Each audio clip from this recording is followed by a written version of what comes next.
Hello everyone and welcome to the Ingles SoCon Tipoff Show. I'm Chris Bainbridge and I'll be your host for the next 30 minutes, taking you through an exciting lead up to the 2019-2020 college basketball season. When we wanted to get the inside scoop on all things Southern Conference hoops, there was only one place to go: Asheville, North Carolina, and the 2019-2020 basketball tip-off. In this program, you'll meet the head coaches from every school in the conference, and we'll get a preview of this season's TV matchups with the voice of the SoCon, Pete Yanity. First up, we're kicking things off with Wofford College. In the final year of the Mike Young era, the men's team took home the title, while the women's team played .500 basketball in the 18-19 season. We caught up with new men's coach Jay McCauley and women's coach Jimmy Garrity to see how the Terriers season is shaping up. You are taking the chair, replacing a Wofford coaching legend. So what can Wofford look for year one in your tenure? I think that the fans and the supporters are going to see in the rest of the league a team that's really scrappy. They're motivated to not only continue to what we've been doing, but also kind of elevate it as best we can. And we got a new group, so we're just looking forward to getting started and kind of writing our own little story, our own little path, which is totally different from last year's, but something that, what were the qualities that went into that team and what do we want to continue and what can we get better at? What can folks expect from this year's Terrier squad? I think you'll see a lot of speed and a lot of versatility on the floor. We return a guy that was our third leading scorer 2 years ago, but our speed at the perimeter spot is going to be something that's a little bit different than what we had in years past. Well, Coach, thanks for joining us here today. Thanks for having me. You guys had a pretty darn good season last year, 7-7 in conference play, 6-1 at home and 1-6 on the road. So how can you take that home court mentality and take it on the road with you this season? Well, that's something we've talked about. Our preseason goals is to kind of flip that switch on the road. And I think this year we have quality senior leadership. We're coming into this season with a lot of confidence, building off what happened last year and the success that we had. So I'm hoping that we can flip that around and be much better on the road. While Wofford went perfect in SoCon play last season, Western Carolina's men found themselves at the bottom, going just 4-14 in conference play. Western's women didn't win a game in the SoCon last season. But the purple and gold are looking for better things in the 1920 slate of games, and we talked to their coaches to find out more. We're now in year 2 at Western. You've had a full year under your belt to install your system. Tell me about what Catamount fans can expect in the second year of the Mark Prosser era. I think there's a lot of excitement around our program. I think that, almost to a fault, we really wanted to stick with the foundation of what we were trying to build systematically. Everything in these first several days of practice isn't brand new to everybody in the program now. It's brand new to 4 or 5 incoming kids. So there's, I think, a comfort level and a freedom of play that comes with knowing what to expect every day. And it's still going to be similar to what we did in the past, but I think hopefully it'll be similar to what we did last year, but a little bit better, and the roles and how you fit into the system will be a little more comfortable. So I wanted to get you to talk a little bit about this kind of beginning transition for you in year 1. Well, I think probably the biggest thing for me has been just trying to get all the information I can to figure out where the program has been, where we need to be at, and try to meet it right there in the middle. So it's just been a major learning curve for me right now. We're 0-0 on the year, so it's a positive time, and we're just learning to try to get better and trying to figure out how we can make a few points and make a few stops and go from there. Well, Coach, what can Catamount fans expect from the Kylie Hill brand of basketball this season? I think there's 3 things that you're going to see. One, you're going to see a team who play maximum effort. I think you're going to see a team that's going to play through possessions, and I think you're going to hopefully see a team that's going to listen, learn, and apply what we're trying to accomplish overall. Going from the mountains to the coast, our next school, the Citadel, found themselves in the bottom of the pack last season as well. While remaining competitive in many of their matchups, the wins simply didn't materialize. We sat down with Coach Duggar Bokum to see how this year's Bulldog squad is shaping up. Coach, thanks so much for joining us here today. We appreciate it. We've been able to see you put your stamp on Bulldog basketball the last few years. So how would you describe the mentality of Citadel basketball? Always in attack mode. That's You know, we want to do things a little bit differently there. Our school's unique in itself, but certainly on the basketball court, we try to make it unique for our guys. You know, full court is kind of our way to do it. It's a fun style to play, and it certainly helps recruiting. What are some of the things that you're the most excited about? Well, we have 8 new guys, so 6 freshmen, 2 grad transfers. So it's been refreshing for myself and the coaching staff because we've had to kind of relearn everything with them. So it's been good for everybody. So some youthful exuberance, but some youthful mistakes also. So, but no, we're excited and can't wait for it to get started. Now we go from the Bulldogs of the Citadel to the Bulldogs of Samford. The boys from Birmingham struggled to a 6-12 record in conference play, while the women went 5-9 last year. But things are looking up for both squads in the 1920 season. We sat down with the Samford head coaches to learn more. Folks in Birmingham, I think, are pretty darn excited about your backcourt, and I think everyone else around SoCon country is perhaps fearful of your backcourt. Tell me about your guard play and how that is just becoming such a hallmark of what you guys do and the success you're having. You know, first and foremost, like I was lucky enough to play with some really good guards throughout my career and stuff, and we try to take a lot of things that I learned over the years that our guards did and incorporate it into our offense. It puts our guards in a really good situation to succeed. What makes this conference such an exciting conference for men's basketball? Well, I mean, first of all, it's grown and got better year after year.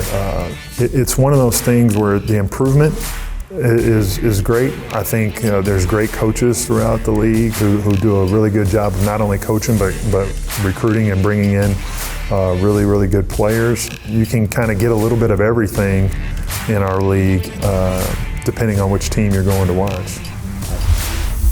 Samford's had a little bit of struggle in recent years, hence you're here. Yeah. So tell us, what can folks expect from year one in the Coach Carly Coons era? I think to just play a faster style of play than they have in the past. You know, everyone does things differently, but I like to play a little bit faster, score the ball a little bit quicker, give us more opportunities to put points on the board. It's fun, it's a game, it's supposed to be fun, and we try to keep it that way. What are some of the things that you're the most excited about in your first year at Samford? It's been when kids, that light bulb goes off for them, you know, especially with everything new and learning an offense, learning a new style, and when they get it and you know, you see their face light up, it's like, yes, you know, I get really excited about that.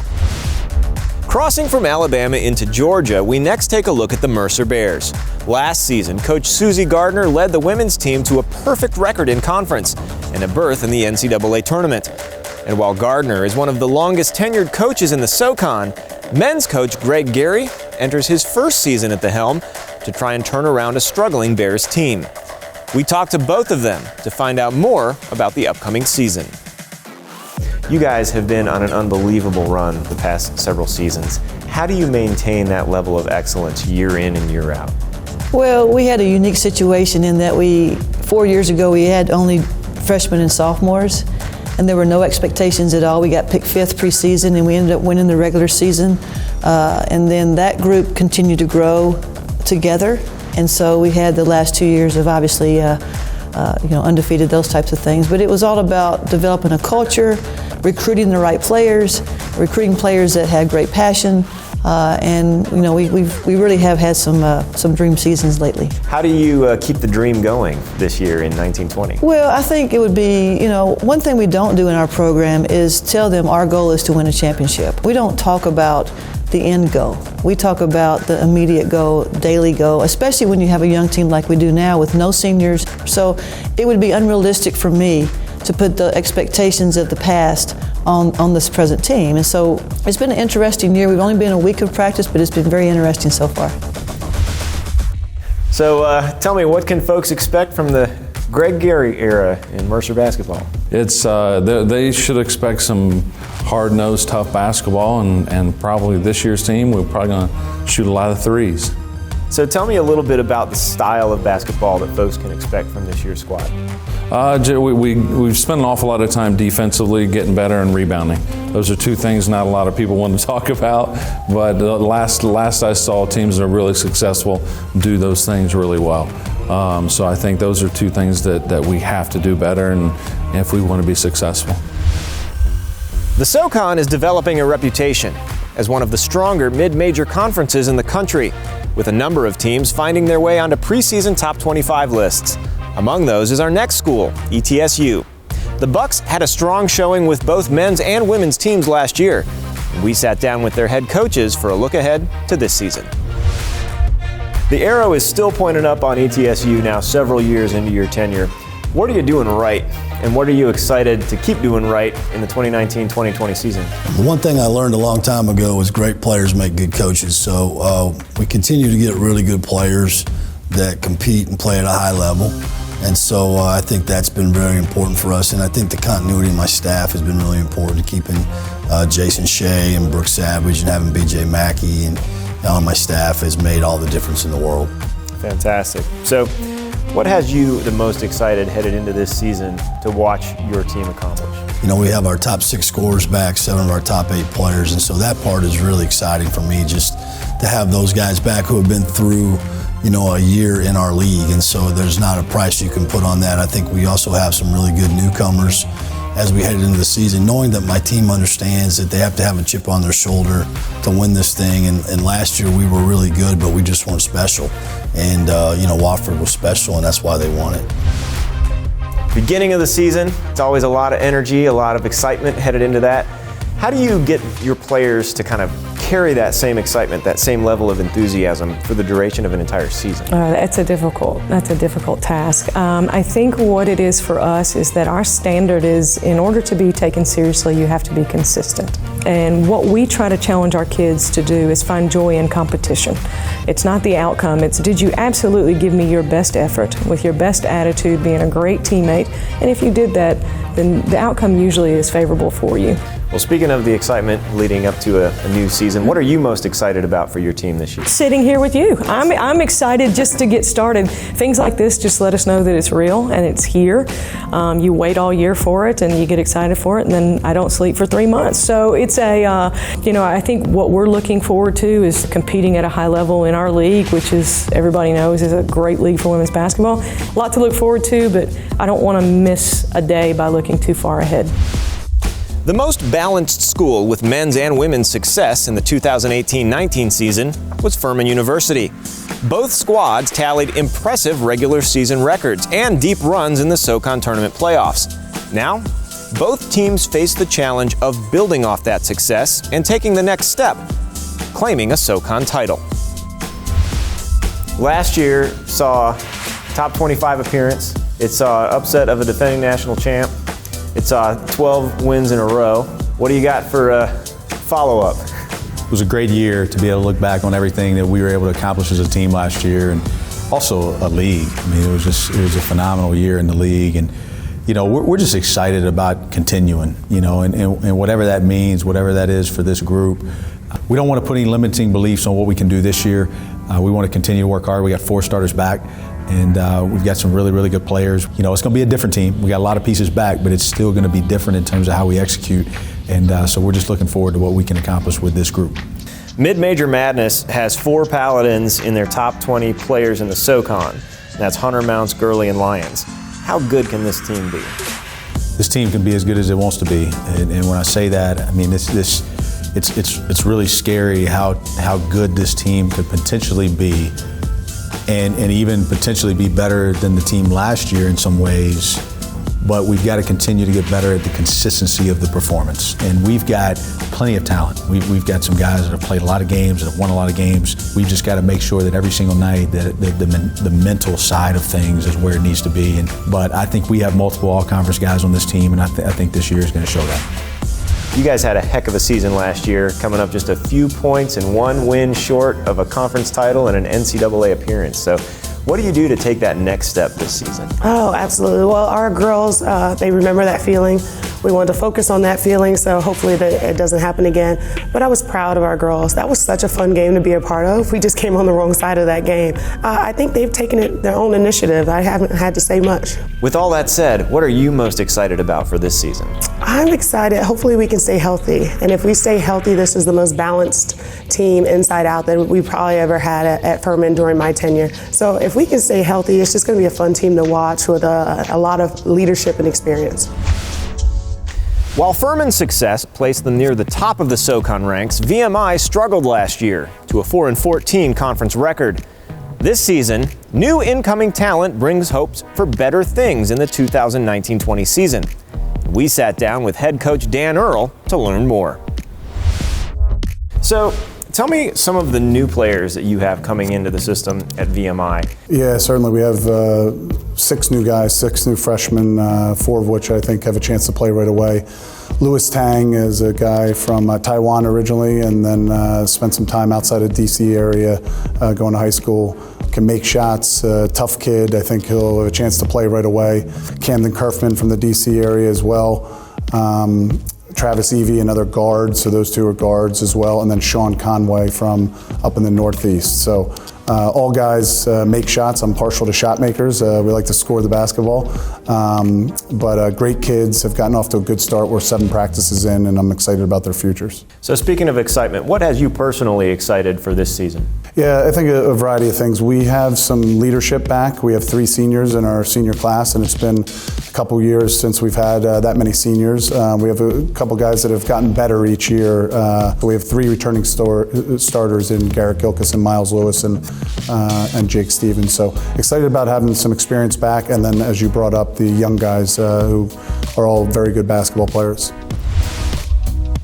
In Chattanooga, things are looking up as both men's and women's programs made strides last year. This season, both teams are looking to see how they can improve on last year's success. And we talked to both head coaches to learn more. Last year was a big improvement from where you guys were a year before. What do you have planned for your team to carry that success from last year into this season? Yeah, I think one thing that we've done is just we're really focusing on character and caring for each other, our teammates, and playing for each other and our teammates. And so I think that will really help carry over the momentum from what we've done from year 1 to year 2 going into year 3. So specifically, what's been your message? You guys had some hallmarks you're trying to hit on? Well, I thought one of the big things we did was we had the opportunity to go to the Bahamas. We spent a lot of good quality time with each other just in transit to get down there at the games. You know, I think basketball was put kind of in the rearview mirror on that trip, and we really wanted to develop some relationships with guys and get to know each other, because at the end of the day and at the end of the games and at the end of the season, I think it comes down to things that aren't just throwing the ball through a hoop. So you had a pretty fantastic outing in your first season as head coach at UTC. What has this offseason been like for you in preparing your team for year 2? Yeah, so just in seeing what we were able to do really well last year and what we didn't do so well with, and able to make those adjustments in the offseason were very key for us. We had some turnover in our roster. I think that the overall chemistry of our bunch now is a little bit better. I'm thankful that that's going to be a difference this season. So the flurry of year 1 is behind you. You're a little more settled in. So what are you really most looking forward to in year 2? The fluidity of everything, now that they know what to expect from me. It was a little bit different in my case, coming as an assistant and then moving over into the head coach's position. I think we're on the same page and we're headed towards the same goal now. UNC Greensboro had a heck of a season last year, with many considering their absence from the NCAA tournament one of the biggest snubs of March Madness. That's saying something as a potential at-large from the Southern Conference. And while the Spartan women didn't fare quite as well, it was a memorable basketball season in the borough. You guys have been on an absolute tear in recent years, and so much so that last year there was genuine outrage that y'all didn't get an at-large bid to the NCAA tournament. So tell me, what has been your message to your team this off-season to get them geared up and ready for 2019-2020? Oh, well, just that we got to keep growing. One of the strongest values in our program is just to try to take it one day at a time and try to have as much growth within that day as we can and approach that day one at a time the right way. And so we're not looking in the past and we're not thinking too far in the future, and we're trying to live in the present. So we're just trying to get better every day. So tell me, what are some of the things coming up for this season that have you the most excited to go to practice every day and get after it this season? Well, I got a great group of kids. They're fun. They're highly motivated.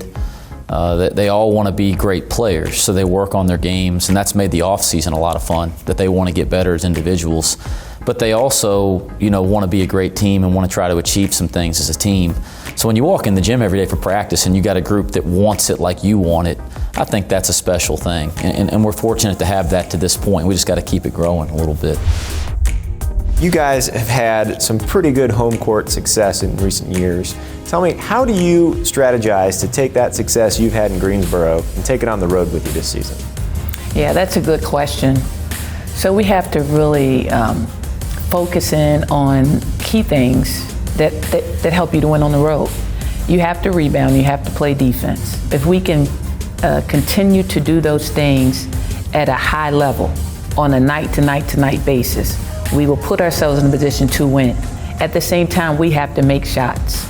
And so making shots on the road for us are three-point shots, and that needs to improve, and our defensive field goal defense percentage needs to get better. So speaking of that, what are some of the things that you're most excited about headed into this season?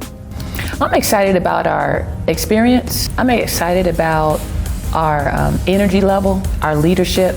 I'm excited that we're athletic and that what we can do is we can do a lot of pick and roll and DHOs, and we can do some damage defensively.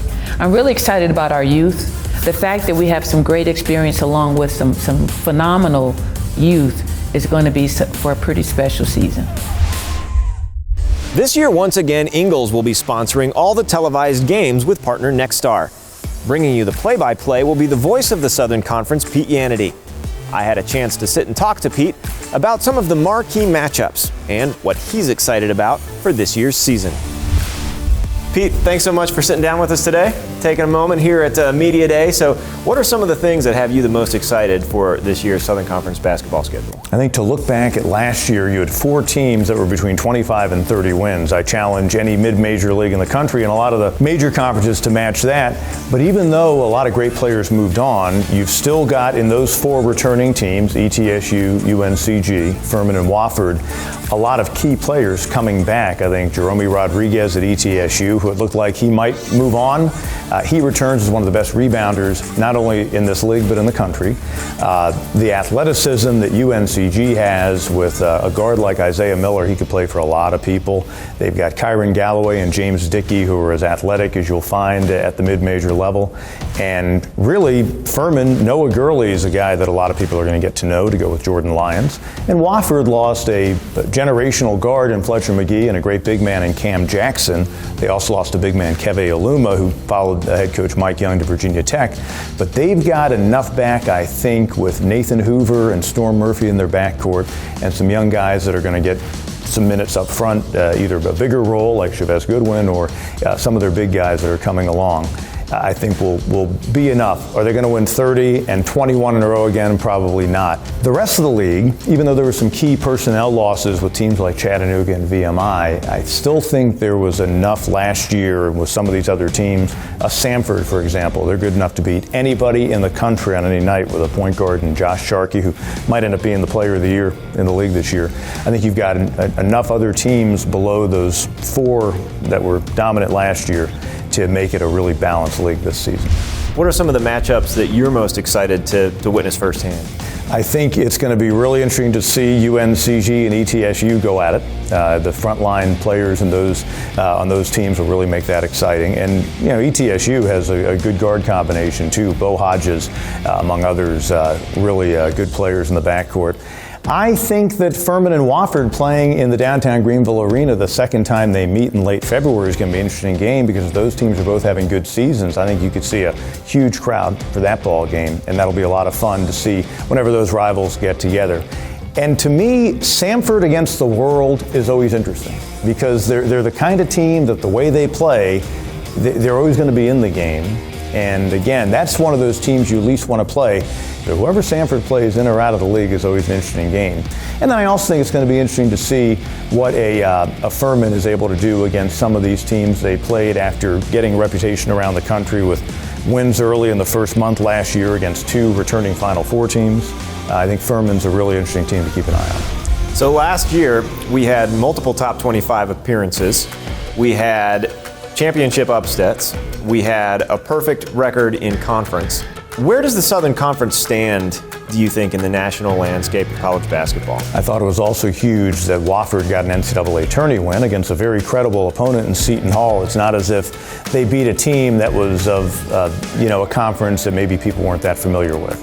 I think that the league this year has an important season because, again, as we know, you have a great year, that's all fine and good, but if you go away the next year. So I think the depth of this league will help because I think this conference can really be a good conference down to 6 or 7 teams. The Western Carolina, I think, makes a big leap this year and gets some big wins. I think the important thing for the SoCon this year is, again, if every team can win at least one big non-conference game, and not necessarily going and beating a Power 5 program, that'd be great to get a few of those. I think there are opportunities there. But go and beat a Missouri Valley team if you've got them on the schedule. Go and beat a Conference USA or an Atlantic 10, that kind of thing. I think that'll add to the credibility. But, last year, once you got beyond those who are always going to get a bunch of bids in ACC and SEC and so forth, about 8 or 9 in the pecking order conference-wise based on the ratings was the Southern Conference, at least in the top 10 or 12. And if ever there was a year this league deserved multiple teams, I think last year was it. So you come back with a good, strong season this year, and you have 3 or 4 teams that are really getting notice around the country. Maybe the committee this year looks at it, and that's why winning outside of the conference is so important. All right, Pete, thanks a lot. We'll see you on TV. Last year, the Southern Conference garnered much-deserved national attention. 2 teams placed in the top 25. Records were broken. A former national champ was defeated. 2 perfect conference seasons were had by the eventual men's and women's champions. And an NCAA tournament victory was delivered. What surprises await this season? Good news, basketball fans. We're about to find out. This season, we'll be bringing you live televised games from every school in the conference, including an I-85 rivalry spectacular between Furman and Wofford at Greenville's Bon Secours Wellness Arena. We'll see you back here in Asheville this February for the Ingles SoCon Basketball Championships. Until then, enjoy the ride. This has been the Ingles SoCon Tip-Off. Thanks for joining us.